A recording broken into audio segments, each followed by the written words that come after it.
Hey there. Hermetic writings almost always take the form of a teacher bringing enlightenment to their student or students. We tend to see this in the form of Hermes Trismegistus teaching Tat or Aesculapius.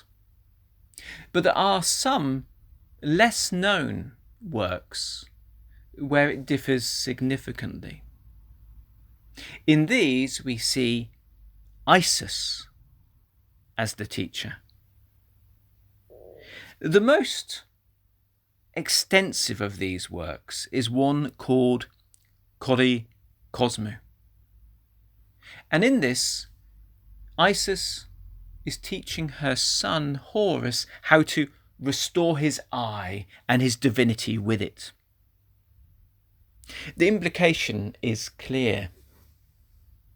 The reader, if they are able to understand the teachings, could also use this method to regenerate themselves to a higher state. The text explains that there are two genuine sources of Hermetic knowledge. One is through Hermes' direct teachings and through the various different students that have passed this on.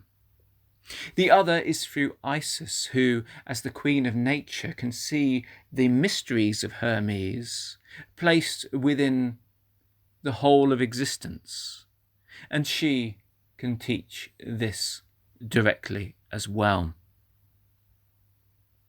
Now, the idea of Isis as being a teacher of Hermeticism, and indeed a student of Hermes, may seem rather strange to us now. But we can see this in many sources which are contemporary with the Hermetic works, but are not necessarily Hermetic in their nature. Diodorus of Sicily, for example, who was a 1st century historian, represents Isis as a teacher of her son Horus. And after resurrecting him with the elixir of immortality, Isis teaches him both medicine and prophecy.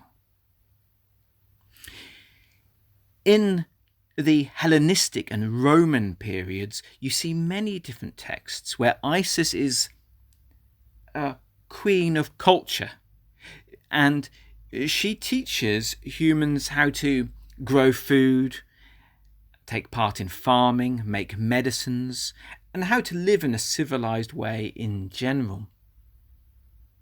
We also see a mention of Isis in the Eritology at Cheam, where it says, Isis taught by Hermes. This idea of Isis being taught by Hermes also appears in Plutarch in his work Isis and Osiris, where Hermes says, I am the father of Isis. And if you read the context, it really does sound like he's talking in terms of being a teacher. In alchemical works, we see Horus learning slightly different lessons, normally about the nature of metals or about transformations. What is consistent is the idea that Isis, as the underlying force behind creation, as the goddess behind all things, knows the underpinning principles.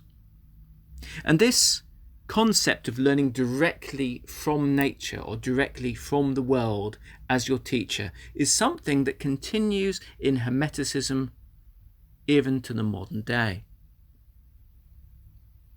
Perhaps, in truth, Isis is the greatest Hermetic teacher. If we take time to listen to what she is teaching us through all the events and occurrences that occur in our day-to-day lives.